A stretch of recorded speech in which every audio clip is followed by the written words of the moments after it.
Hey, Dennis. Hey, thanks so much for being on the green room. I really appreciate you coming on. Wow, Aaron, what an honor, and so glad you're doing this. No, no, I've uh, been looking I'm, forward to. no, thank. I mean, I know we've known each other for a while, volunteering at Gwinnett, both of us volunteering at Gwinnett, and then Right? me eventually on staff at North Point, and then at Gwinnett. So it's really cool to sit down and talk, chat production and chat service stuff. I know you've seen a lot. Mhm. I'd really love to hear just how you got involved with production in general, and then how you got involved at production at maybe Gwinnett and some of the things that you've done and seen. Just we can go from there. Sure, be glad to. It was quite a while back when I got involved in production. The church that I attended with my parents as a kid in Jacksonville, Florida. It was a big mainline denominational church, and it was before we had all of the technology and production that we have now. We came in, the lights were all on, as bright as they would go. Somebody flipped the switch and turned the PA system on, as we called it. Yeah, And the choir would lead us in a few hymns. The pastor would preach from the pulpit behind the microphone, and we'd pray at the end, and we would all go home. And my dad was an usher at the church, which meant that he stood in the back a lot. And as a 12-year-old, I saw something that really caught my attention on the back wall of the church. It was a row of light switches, and there were two big knobs about 4 inches in diameter to the left of those light switches. So I got curious one day, and this was before church. I rode up with my dad early because he had to get the bulletins and make sure they were all ready to be handed out and whatnot. So I was running around and fooling around in there, and I went and turned one of those big knobs, and the lights began to dim. And I turned it the other way, and they came back up. And I thought, wow, this is really cool. And there were only two of them.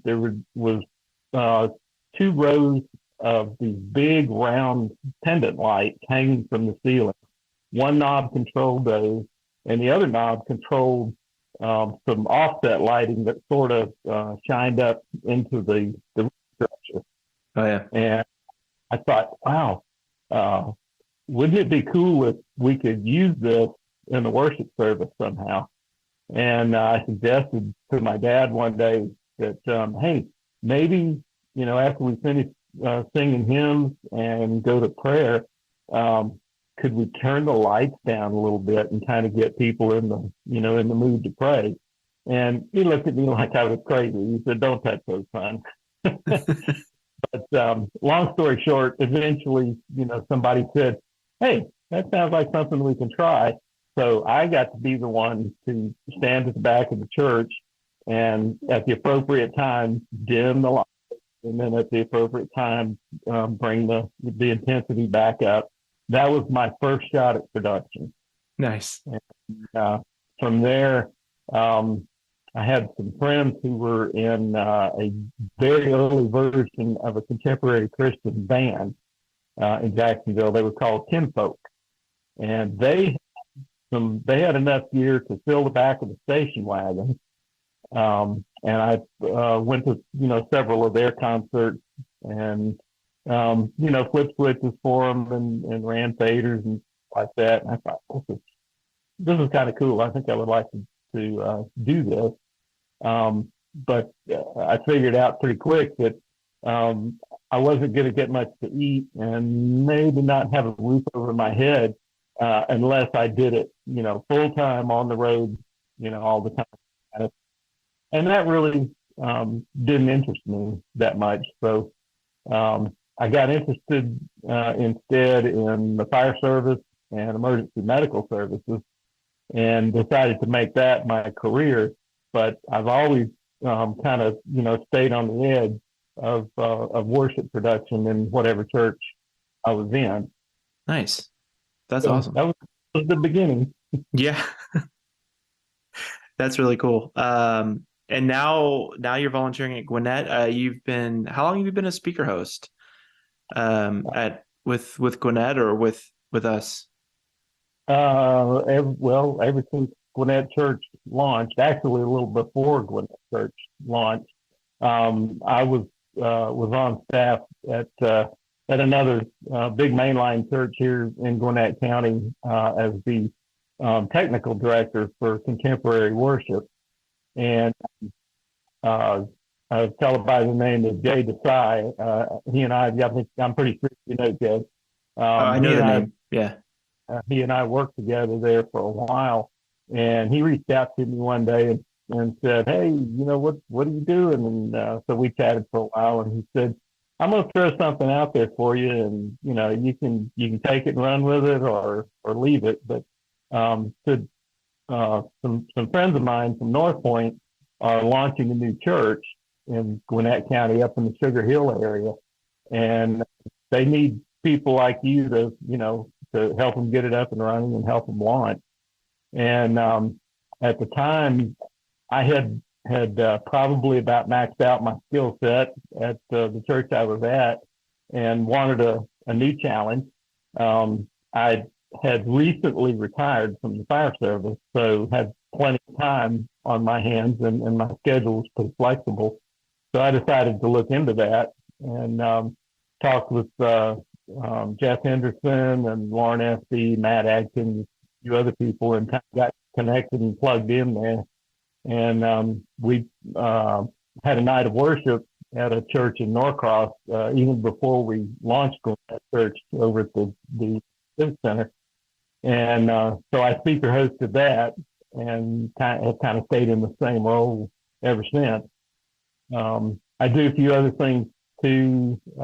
If we have a live speaker and there's stage transitions that need to be done, or props that need to be moved, or something like that, then I do that as well.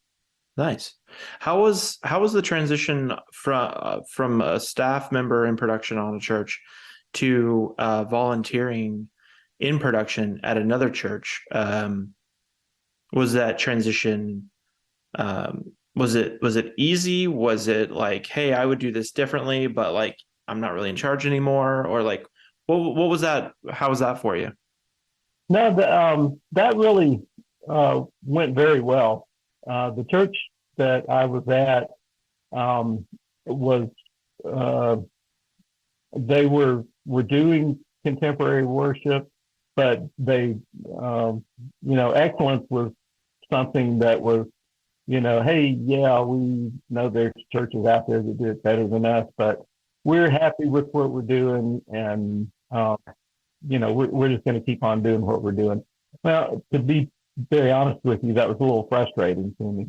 And having been to services at North Point, and seeing just the high standard of production there, that really interested me, and I decided that was something that I wanted to be a part of. And as far as the transition, it just it went very smoothly. Um, I didn't feel that I had enough to contribute to say, hey, why don't we do it this way? Because they were just doing just a wonderful job as it was. I was just happy to jump and be able to learn some new things from them. That's cool. I mean, just doing, I guess, different things than what the other church was doing. So, Right. The whole um, worship experience was just totally different. The church I came from, they had sort of taken the traditional model of worship and tried to sort of squeeze it into the mold of a contemporary worship service, and kind of like trying to put a square peg in a round hole. That you get it in there yeah, if you hard enough. yeah. It's But like we're gonna do the same thing we've always been doing, but we're gonna do some Chris Tomlin songs. right, Yeah, yeah, no. so we're going to expect a different result. And Right. somebody told me one time that that's the definition of insanity. uh, Got that yeah, a few. Yeah, that's yeah, that's really I don't know what I'm trying to say. Like, um, well, I'm glad that transition wasn't so bad. Has there been what are some of the learnings that you've done or that you've had as speaker host? Because well, and I guess we should. I mean, I guess not a lot of actually, I really don't know how many churches sort of use that role of speaker host and stuff like that. So, like, take me through a morning of, and this is good for me to know too, a morning of coming on and being a speaker host for a Sunday. Like, what's that look like? That is sort of being the person to make sure that everyone is in place when they're supposed to be in place. The band is loaded and ready to go when they're supposed to be.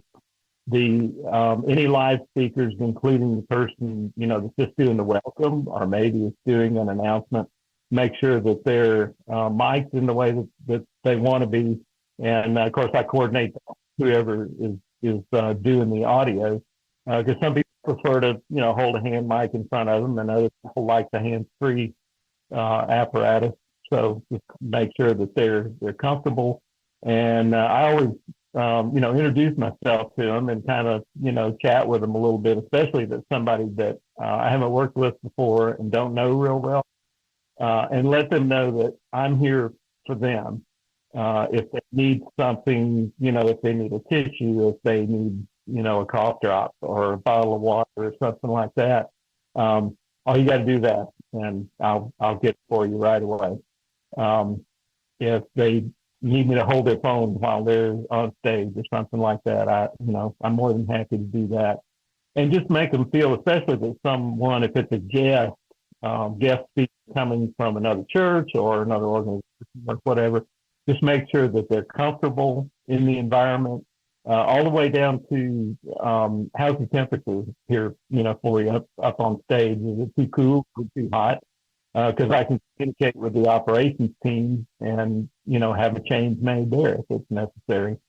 Wow. So So just it's like half like it's kind of like stage manager, making sure people are on stage when they need to be on stage, and then like maybe even more than half hospitality for the speaker or special guest and stuff like that. right, right. Yeah, that's awesome. And I have direct communications via the compact to the producer of the worship service, and they're the ones that actually cues me when to load the speaker and that sort of thing. But it's also there's a benefit, I believe, to having another set of eyes right down front, just in case there is something, somebody gets sick in the crowd or passes out or something like that. Because the people that are front of house, they have their hands full. They've got things that they're doing. They're looking down at consoles and moving faces and things like that. It's good to have as many pairs of eyes as you can, just kind of casually watching people and making sure that they're okay. Okay.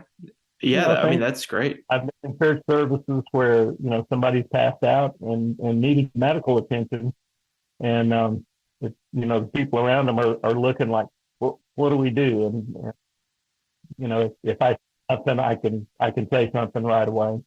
Yeah. What was the training like for that? Did you just sort of jump in and figure it out as you went, or were there staff members saying, "Hey, this is exactly what we want you to do. This is how we want this person to feel.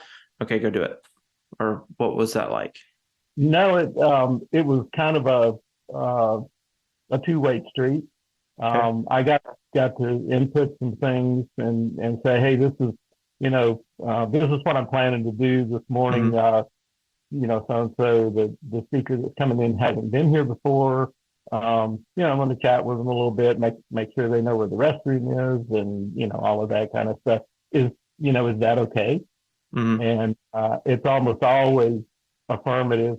Yeah, of course. If it was somebody that I don't know. There are some speakers who are, really kind of preparing themselves mentally to give their talk or whatever. And it's not that they don't want to be bothered, it's just that they're trying to get in their zone and everything. And if I recognize, then, I kind of back off and, just let them know I'm there, just be present in case they reach out to me for anything. But I don't do too much talking if that seems to be the case. I just try to kind of read them and you know, see what kind of vibe they're giving off and go from there. And of course, every Sunday we do have we put out a run sheet for the worship service that says, blow by blow exactly what we want to do, what the vision of the team that put the service together is. And I feel like it's my job to be a part of the team in bringing that vision to life. Um, listening for cues and making sure that people are in the room at the proper time to be able to load on stage and those kind of things. Yeah, I mean, if the pastor doesn't go up, there's 40 minutes of the service that's not happening. So, Right, right. And we like to um, tight, as you know, too. We don't like for the band to finish the song and the lights come up on stage and no one's there, and then somebody walks out. Oh, good morning, church. And it's just part of that culture of excellence and high standard that we want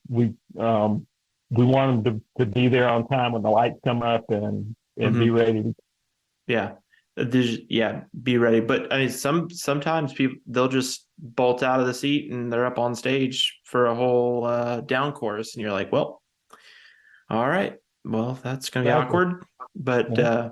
And some people prefer to load from backstage as well, and that's fine. If I need to be back there, then somebody will say, hey, need you to cue the speakers from backstage this morning, and we'll work through that. Otherwise, if they prefer to load from backstage and they're good at cueing themselves, or the person running monitors can cue them or something, that's fine too. I'll still be in my position, probably on the front row, stage right, and with my eyes open and ready to get on the comm if I need to. that's awesome. Have you had any just wild, crazy experiences that you can share or want to share? Yeah, the one comes to mind. I mean, in this day and age, we always have to, have our eyes open for anyone who would come into the church to do any kind of harm. And there was one situation where right after the 9:15 service ended, a young man, probably high school age, um, with a backpack on, entered the stage. And, I had eyes on him. Several other people, in the room had eyes on him as well. And we were, kind of ready to not, make a big scene or anything, but interrupt if, if he had bad intentions. He did not. He was just, he was a goofy kid, and he wanted to see what it was like to walk across the stage. Uh, and so he Man, did. oh, But geez, that is well, yeah. People are weird. We have just recently had a guy that just fell asleep during the message and was just mm, sort of like leaning back in his chair, and he wasn't. I mean, like service had ended, people had left, and we're just like, well, we didn't really know he was asleep, but he was just sort of like, not not like this, but he's just like, we're like, he was kind of moving. He was acting kind of odd, and we're like, what's going on? So we had the undercover guys come and like poke him and be like, hey, what's up? What are you doing? And he's like, oh, and he just got up and left. We're like, Yeah. Man, can't be doing stuff like that. No, no. That's that's what we tell the kids. We said, hey, I know uh, you're in high school and somebody might have dared you or something like that, but please don't do that again because you're putting yourself in danger by doing that. Someone could see you and overreact, and we don't want that to happen. We want you to go out of here with with all of your fingers and toes and everything else Hmm. intact. Yeah. I remember So multiple he times. Oh, sorry. What was that? he was very understanding. He said, "Oh yeah, yeah, I get it. That was dumb on my part. I apologize." I mean, I guess it's kind of a good thing that he felt comfortable enough at the church he was at to do that. But yeah, let's not walk up on stage when you're not supposed to be there. Right, Um, yeah. But yeah, I remember multiple times we would get calls over the radio of like backpacks left in the hallway and stuff like that. It's just it is kind of crazy just that we have to be concerned about those kind of things, and just right. kind of suspicious behavior and stuff. But we have to. I mean, it's our responsibility. You semi, being the speaker host, looking out, but then staff members making sure that everybody's safe and um, can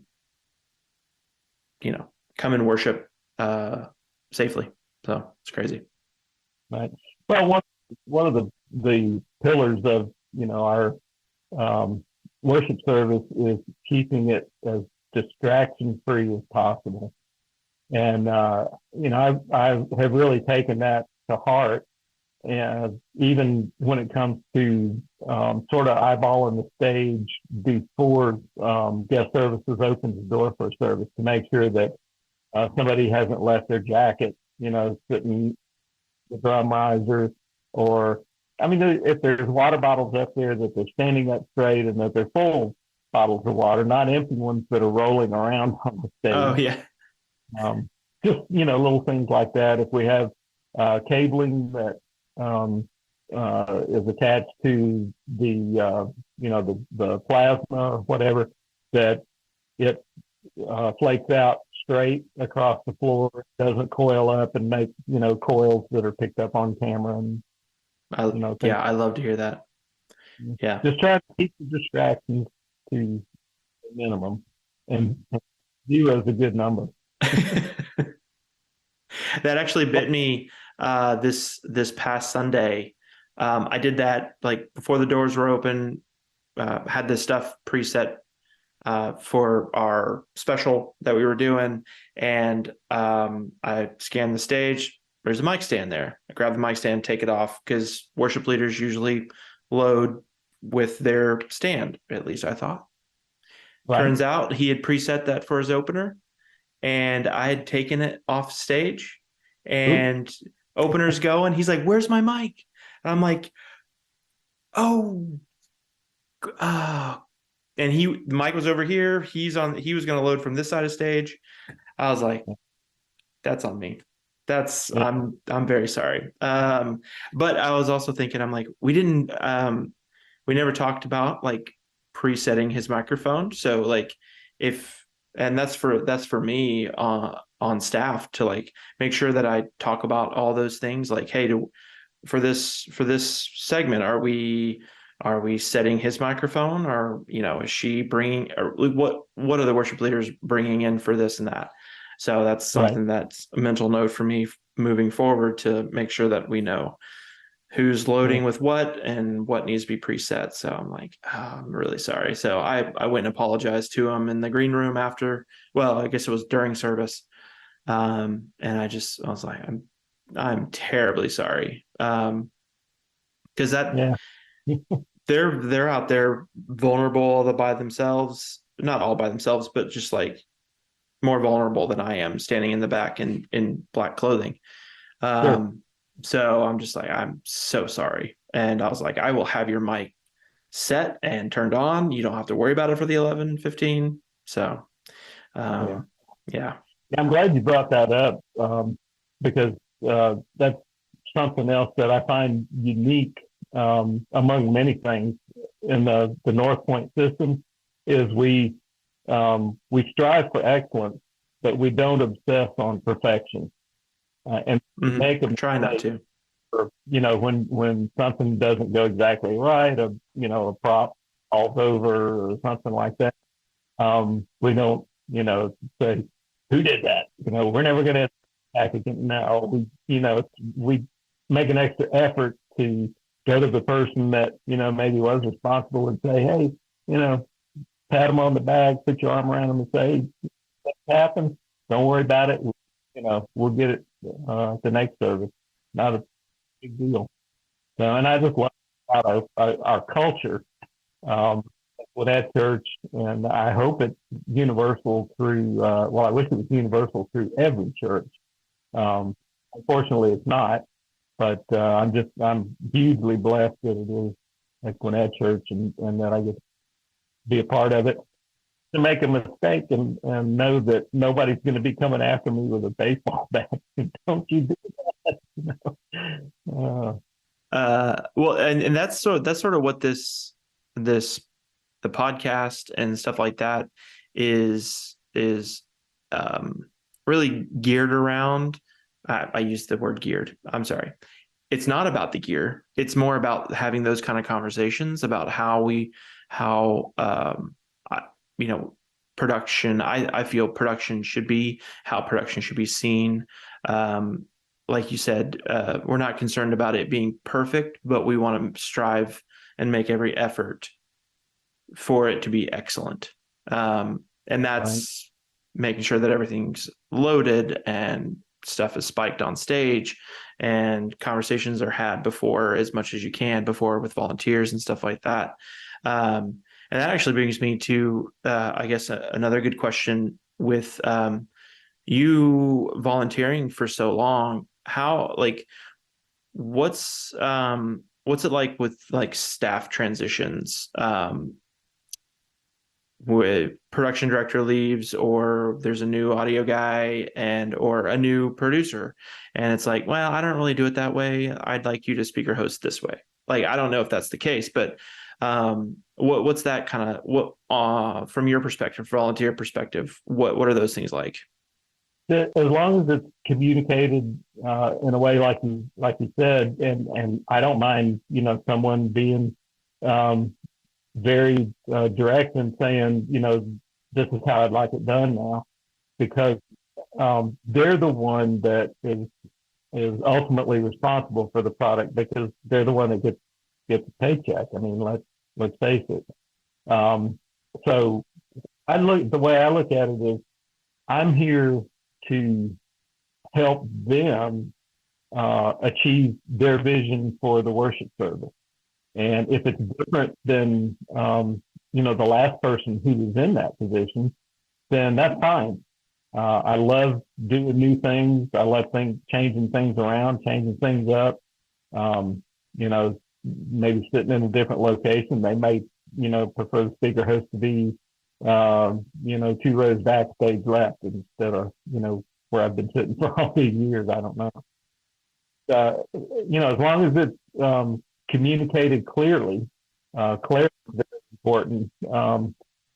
I would prefer that they don't come in and say, "Hey, I'm the new guy, and we're going to be changing a few things here and there," and you'll see things that are new come up and stuff.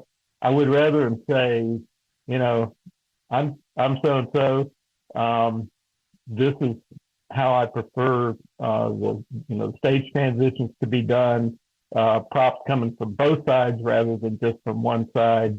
Things like that, and that clarity is a gift rather than something like, oh, here we go again. We're changing everything.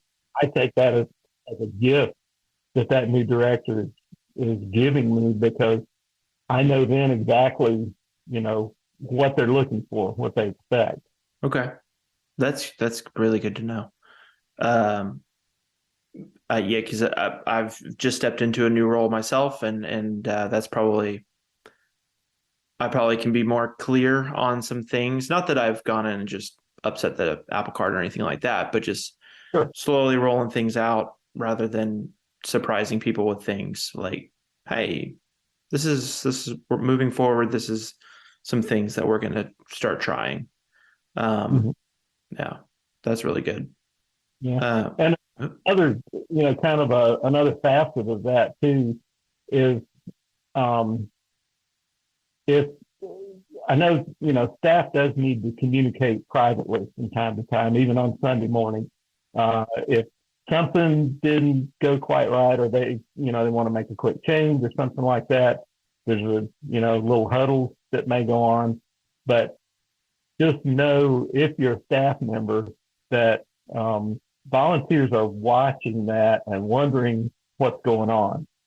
So as quick as it gets resolved, then each of those people need to go to any volunteers they have and say, "Hey, I know you saw us huddling up. This is what we were talking about. We're going to change, this, and we're going to put this song before the other song, or whatever this is. And no big deal. Just wanted to let you know what was going on."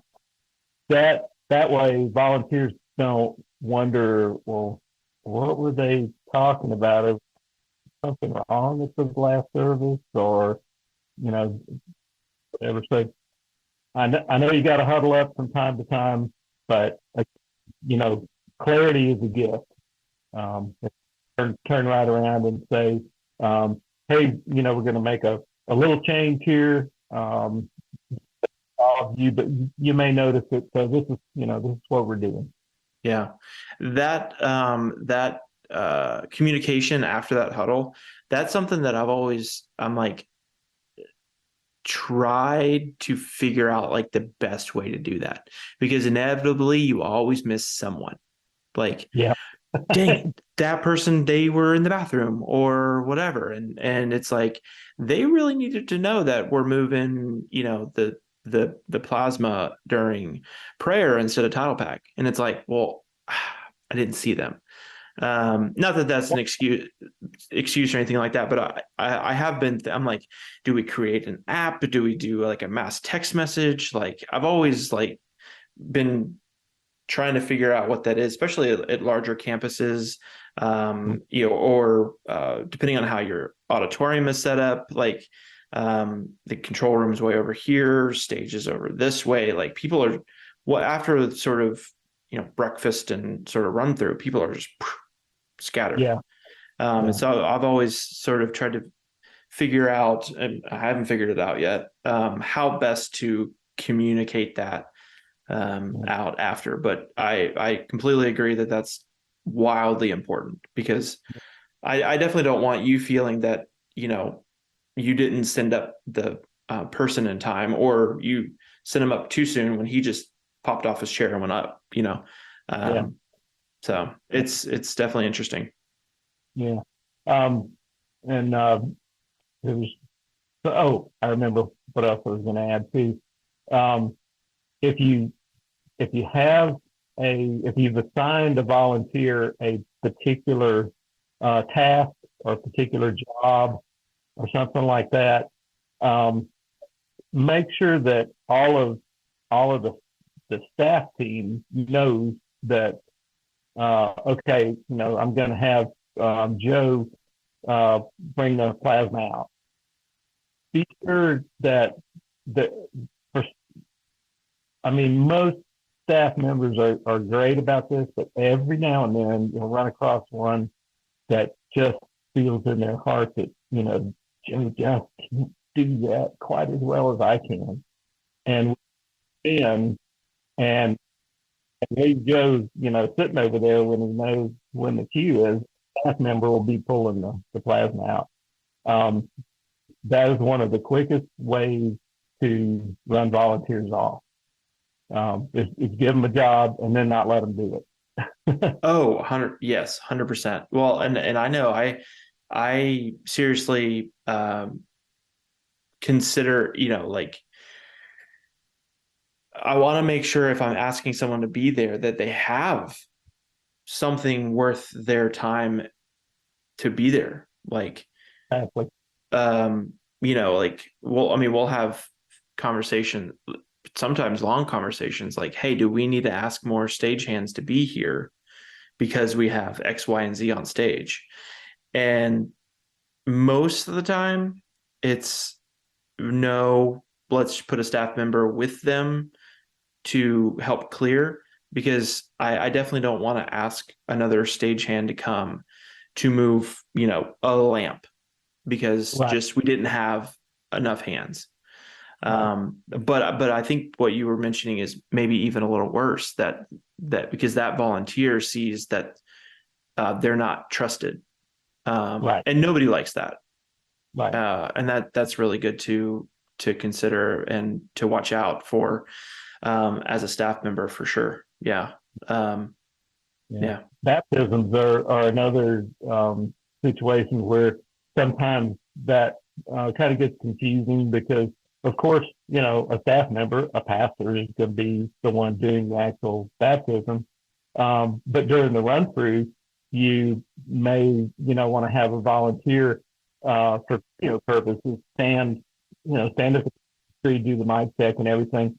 Be sure and let them know that this is just for a run through, and I got something, something else I need you to do during the service, or you'll go back to, your regular position during the service. But if you'll help us out during the run through, and just, there again, it's a clarity thing. Yeah. Make them Communication. be involved in, in the dunk because they're not. Uh, Yeah, we're not asking you to baptize. We right. just need you you're a stand-in for rehearsal. That's interesting. I get I yeah, no, I guess I've never like, man, okay, good. Yeah, that's good to know. Because you normally would just have like the stage manager ask one of the stagehands to go stand in, but Sure. I guess it's never really occurred to me that, hey, they need to know they're that they need to go back and do their normal thing. Yeah. Yeah. And usually, a newer person that, if you ask them to do it, maybe they're not quite, maybe they haven't, been on the cruise on a day that we're doing a baptism or baptisms or whatever it is. It's a new experience for them. So as long, you just take time to let them know what's going on. This is what's going on during the run through, during the, pastor, whoever is going to be doing, doing this part. What, from your experience, both being on staff and as a volunteer, um, what are your thoughts on, how much you can ask a volunteer? Like, where have you seen that line get sort of grayed with some people, or like, have you seen people not being asked enough, or have you seen people being asked too much, as a volunteer?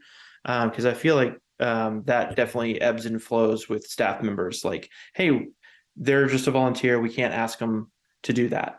Or, hey, we need them here every week, but they're a volunteer, those kind of things.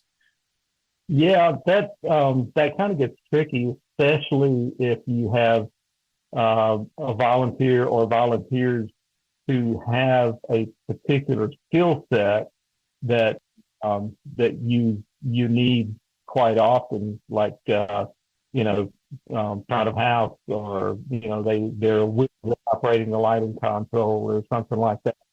Call on them a little more, or at least want to, but be sure and communicate with them and say, hey, you've really got a great skill set on this. Would you be willing to serve, 2 Sundays a month instead of just one, or 3 Sundays a month, or whatever, and just see what they're doing.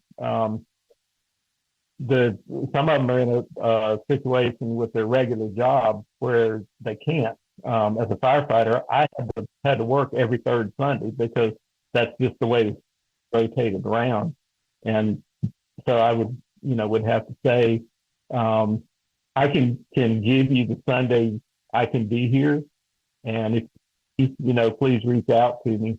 But on these that I have blocked out, there's no way I can pick working at the fire station. Yeah. Yeah. I'm not a last minute call on those Thursdays or on those Sundays. Yeah, yeah. Yeah. It's the level of engagement of the volunteers themselves is a key to that. If they're, if they come, say they serve one Sunday a month, and they come and do their thing on that Sunday, but the other 3 Sundays, uh, you don't see them at all. Even in church, you don't hear from them or whatever. Um, and maybe who knows what the reason for that? Maybe our online presence is so great that they would rather stay home in their pajamas and watch. But uh, the the the way the volunteer reacts to the tasks that they're given when they are there, you can kind of get a clue if they want to do more. And some of them, will just come right out and say, hey, I I would love to learn how to operate a camera. Can I come maybe to rehearsal or something and shadow a camera operator? If it's somebody that's asking to do more, then that's a good candidate to allow them to do more. Yeah. But 100%.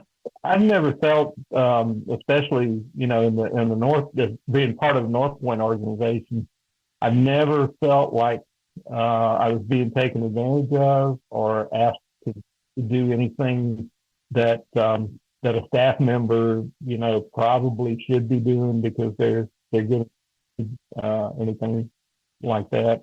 I mean, there have been situations where I've been scheduled for a Sunday and something changed, and they shot me an email and said, hey, we're not going to be doing any stage transitions this Sunday, so just wanted to let you know, you're welcome to come hang out, have breakfast with us and everything, but we don't need you in the stage manager position.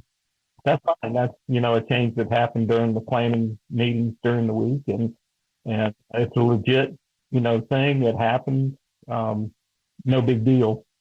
But like I said, don't schedule somebody to be there and do a task and take it away from them after they're there, or have somebody else do it. So have a staff. Yeah. It's terrible. That's like the worst. I think maybe I don't know if it's worse, but maybe like the second worst thing is like getting scheduled to do something one time and then never getting scheduled to do that thing again and back to your Oh, normal thing. I yeah, know that, and I don't know. Maybe I'm just not a very good camera op, but I think I did camera like one time, and then I was yeah, back doing pro presenter the rest of the time. So it's yeah, like, all right, I yeah. okay. Which I mean, pro is great. That's what I did when I volunteered. I volunteered up running pro lyrics on screens, but I think I did the handheld cameras one time, and I don't know. I must not have did a very good job because they never put me back there. Yeah. uh, Pro presenter is a unique skill set itself. The timing on that with the music and everything, you got to be on point or people notice, yeah. Oh yeah. and they let you hear about it too, Oh don't yeah. they? Yeah, yeah, it's late. It's too early, or it's late, or hey, we need to go black. Like we don't want it up there. That yeah, there's all kinds of stuff. Yeah, Yeah, yeah, yeah. that's funny. Oh shoot, I was gonna say something. I got another weird thing to bring up. If you don't mind me throwing this out Go there, for it. No, yeah, there are when you have new people coming in, new volunteers coming in. Some churches have, I call them moral imperatives for volunteers. Now, some are pretty obvious. We don't want people, doing our worship services who were out at a club last night and, doing drugs and just, things like that. Some of the moral imperatives are pretty obvious, but some are not quite so obvious. And if your church has any of those moral imperatives, well, I'll give you an example.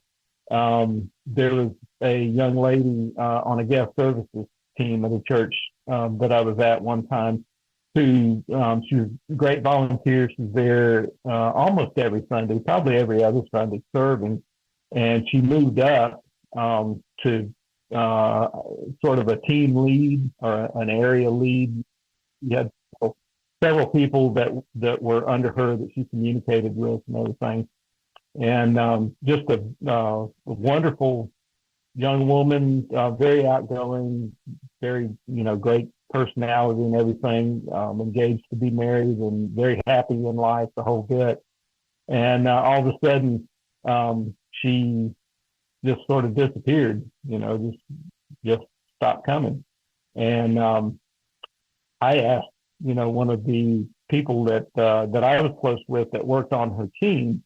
I said, "Hey, what happened to so-so? I haven't seen her around." And they said, "Oh, they kind of fired her." And I said, "What?" And yeah, someone, on staff, I guess it was, found out that she was engaged to be married, but she was living with her fiance. And that was something that was just unacceptable in that church. And so they dismissed her in a rather direct way that was pretty hurtful to her and to the people that she had gotten to know, on the guest services team. So if there are those moral imperatives that are just a part of the church, they're organic to that organization. Be upfront with new people when they come in, so that they know that if pink socks are not allowed on Sundays, then they'll know not to wear pink socks. And like I say, that was something that came up for me in a weird way, but I definitely put it in the third brain cell on the left, and for people coming up, so that way, as a fellow volunteer, if I know that someone is maybe maybe in a recovery program, say, but they haven't completed. Churches sometimes want to wait until people have gotten to a certain level, gotten a chip or something like that before they let them participate.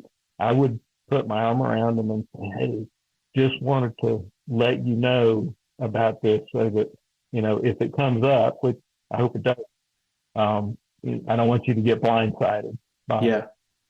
Yeah, that's interesting. I know well, I mean, we do background checks and stuff like that. And I guess like just setting the expectations up front for the volunteer. I mean, I don't think we as an organization have that kind of thing for production, at least. Yeah, There's very few things that are going to exclude you from being on the production team, volunteer production team, that I'm aware of. right. But I think you're right. Like, but that's just my organization. That's not every church in the U.S. Oh, And so just being upfront with your volunteers about what right. we expect. Yeah. Yeah, 100%. Like, I know a few of the things. I mean, it's not a moral imperative, but some of the things that volunteers get surprised about, especially if they're maybe already volunteering and maybe looking around for production, is that we ask the production volunteers to be there for both services Mm-hmm. and for a rehearsal in the morning. So, like, we ask a lot of our production volunteers way more hours than guest services or any of the kids men do.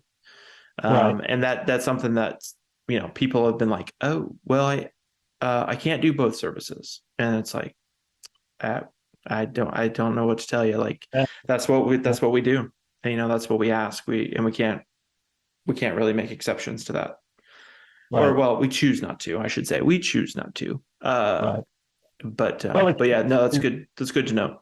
Mhm. yeah, it keeps the consistency Mhm. there throughout those services. Mhm. If Yeah, you have the same team, it's just that simple. yeah, yeah, and I wish there was a way to do that, but just coming in and knowing what we're doing for the whole service, it's not something that we can just swap a team in between the 9:15 and 11:15. Right. I Like, have learned in some churches though, whew, and I the result. whew. How did that work? Like, can it work? Did it Not work? No. Okay. that it worked. We got through both services, but there was a totally different vibe in both. And it was what's really weird to me was the band was exactly the same for both, but um, the video production, the switching and things like that, totally different. And the timing was too. There were gaps between parts of the services, and I found out later that um, the the pastor who was speaking at one service. That's what changed too. One pastor spoke at the early service, different pastor Ah, at the later was service. it was it like a traditional service first hour and contemporary service like second hour kind of thing, or was it Yeah, pretty much. okay? All right. Yeah, it was two different kinds of services. So to be fair, there was going to be some differences anyway. But this at this particular church, they rather than having a team who was responsible for calling the shots, if you will, planning the service and executing the plan, the pastor at this church said, basically said that, my church, this is how I want it done, kind of thing. So we said, okay, you got it, Toyota. Man. Yeah, And it didn't work well. no, I've not had an experience of like switching a whole production team between services, but I have, I've been involved with very traditional service at like the 9 first hour, and then we have half an hour to switch and do like a little contemporary, more contemporary thing. But that was still with the same production team, same camera ops and same guy switching and stuff like that. So I can't imagine having to switch over the service and switch over production. That is foreign to Yeah, me, hundred yeah, percent. yeah. Um, And it should but stay that way. do I? Just it should stay that way. That's my personal opinion, but yeah, I think the system that we have is a good one. It does require more hours from people who volunteer to be on the production team, but like I say, that's communicated up front. It's very clear, and the reason we do it is to maintain the consistency, but also maintain the high quality. Yeah. Well, and I can't imagine because I know even with our, some of our volunteers on pro and camera and stuff like that, they only serve maybe once a month.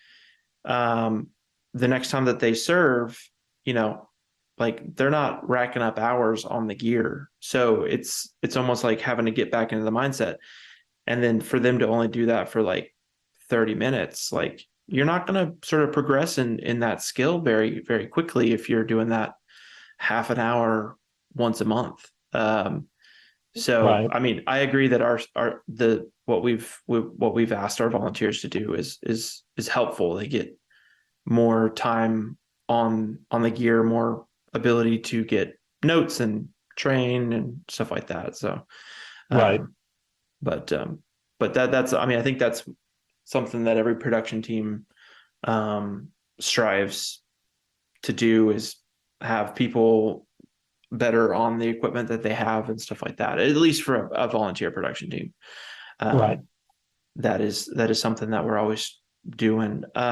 Which, speaking of, like, uh, training nights, coaching nights, like what's been your experience, positive or negative with like those kind of those nights or stuff like that? Do you enjoy them or not? Or I'd love to hear more about that kind of thing too. Like Um, volunteering, the volunteer aspect outside of a Sunday morning. Like how's that been for you? yeah. We've had a couple of training nights, if you will, where the any volunteer who wants to come is welcome to. We did have a meal, and then were encouraged to maybe go look at a different area that you're not familiar with. If you want to learn it, speak up and say, "Hey, I'd like to learn how to do this." If you just want to see what the person who operates this particular controller or board or whatever does, then you know let them know, hey, I'm just here to observe, and that went really well. But we weren't able for whatever reason, and I don't know what the reason was. We didn't continue it. We didn't follow up.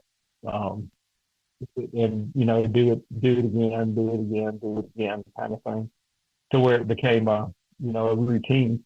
Um, that's sort of a special occasion. It's not something to try and do even once a month. Really, maybe once a quarter would be nice. The fellowship was great because we got to chat with staff people that on Sundays a lot of times are really kind of busy and kind of focused on what they're doing. We got time to chat and say, hey, how's your family doing? How are the kids doing? How's the ball team? Kind of things like that. And I always enjoy that. But we do have other um, uh, you know social activities for the production staff. Every year, well, let's see. I don't know if they did it this year or not. I think they did, and I think I missed it. I was out of town or something, but they rent go karts or something like that. They get out there and race go karts and do some fun things like that, which is really enjoyable. Gwinnett Church um, has a great staff culture to begin with, and that trickles down to the volunteers because the volunteers see the staff representing their area of responsibility well and representing themselves well, leading themselves well, and they like I said, that trickles down. The volunteers feel well led, and I think are willing to lead each other in smaller steps probably. But it's like I said, it's a really good culture. The relationship between production and the musicians at Gwinnett Church has always been great. There's one table, as you know, in the green room. There's not a table for the band over here and a table for production over there. There's one table, and everybody sits together. Everybody chats. Never run across, the production team volunteer. I've never run across a band member that seemed, like they didn't want to be bothered with a production guy talking with them or whatever. It just doesn't happen. Everybody is friendly, outgoing, and really, I think everybody cares about each other. We don't just say care. We really do because, like this past Sunday, one of our band members had a situation where a family member had a pretty serious medical situation and was in the hospital recovering from it and everything. But this band member, just said, hey, if you would pray for my dad, he's in a bad way right now. So instead of just saying, okay, we'll pray for your dad, we just kind of stopped everything right there. It was during our devotional time, and the person leading the devotion just stopped everything right there and said, hey, can we all gather up here and put our hands on on this member of our team and just pray for him. And we did that, and I told him after it was over that that lifted me as much as I hoped it lifted him, and it got me, got my heart in the right place and ready for worship. That's a fantastic. Is that something that um you uh that you can start fostering in your production team and staff culture, or is that something that sort of needs to be in sort of ingrained from the start? Because I know Gwinnett Church has sort of always been that way a little bit, Yeah. and through staff and stuff like that, it's been able to stay that way. Um, but not every church is like that. Not every church has band and production all eating breakfast together. That those kind of things. Um, and I didn't, yeah, I know staff members and people are always thinking about that kind of thing. Um, but yeah, I would love to hear what you thought about that. Um, yeah, I think it starts at the top. Whoever the point person is, which is the campus pastor, kind of sets the tone for the staff relations, and the staff, um, if they're blended together in just the right way, they'll pick that up and carry it on, and it just naturally flows down to the volunteers. So I'm not saying that the campus pastor is responsible for the entire culture, but if they have some things that are I call them non-negotiable uh, for their staff members, such as if you got an issue with somebody, go to them directly and talk about it. Don't talk behind their back. No gossiping. Absolutely. That's one of Dave Ramsey's things. If you work for Dave Ramsey, you gossip in the office, you're fired. You're gone. But that's just an example. It starts at the top and it rolls down from there, and hope rolls through, even through the volunteers, so that the volunteers, I know as production volunteers, we don't have that much direct contact with the attendees, unless we happen to say hi to them, out before the service starts or whatever. But still, you may bump into someone in the hallway. I do this often at Gwinnett Church. Between services, I'll just walk in the hall, and of course I'm saying hi to friends and staff members that I know and everything. But every now and then I'll see someone that I see looking around, reading the signs very carefully, and I'll just go up to him and say, "Hey, my name's Dennis. Can I help you find something?" And almost always they're looking for Wombaland or Upstreet, or a place to check their kid in. And so I don't say, "Oh yeah, you go down here and it's right around the corner, and on your right." I'll say, "Come with me," and I'll walk with them, and ask them, is this, have you been here before? Is this your first time? Maybe this is your first time bringing a child. I'm taking you to Wombaland, and just talk with them a little bit and make them feel welcome. I'm not a guest services member, but I know how to do that. I know how to be invitational and welcome somebody that's new. That's And I yeah, try that's and hook awesome. with a guest services member. Once they get their kids checked in, I'll kind of hang while they're doing that and say, "Hey, can I, maybe introduce you to Sally over here? She's with our guest services team. She'll be happy to, find you a good seat in the auditorium or whatever."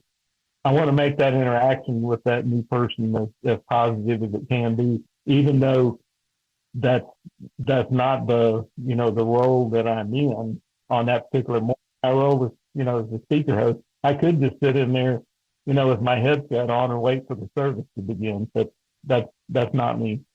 No, And yeah, it's great. I think where that comes from, it comes from my heart, but I think it was put in my heart by that culture that I saw around me. Because I see other people, doing the same thing, and it's like, hey, I'm gonna jump on that train. Yeah. Well, I really like what Matt. I mean, it's been years now, but the visible and available idea that he has the band sort of internalize, Right, uh, which I think that trickles down. Well, I hope it does. Trickles down to just our production volunteers too, and I've sort of thought about that as well. Like, it's very easy for me to sit in the control room. That's where I am most of the time. But like, I'm I'd like our production volunteers to be visible and available as well, because you're not volunteering because you like to run a camera.